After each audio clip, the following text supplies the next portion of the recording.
আসসালামু আলাইকুম ভিউয়ার্স।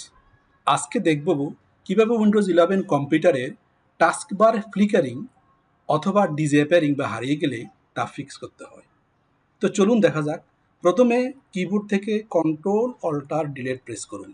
তারপর টাস্ক ম্যানেজারে ক্লিক করুন। টাস্ক ম্যানেজার থেকে প্রসেসেস এখানে ক্লিক করুন এবং ডান পাশ থেকে খুঁজে বের করুন Windows explorer. Right mouse click করুন এবং রিস্টার্ট ক্লিক করুন।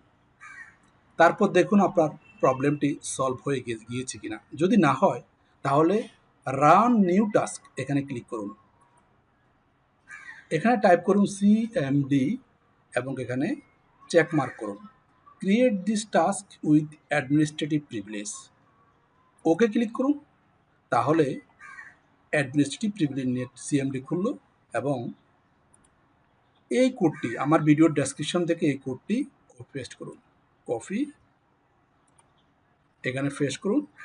এন্টার করলে আপনার কম্পিউটার একবার রিস্টার্ট হয়ে যাবে এবং আপনার প্রবলেমটি সলভ হয়ে যাবে।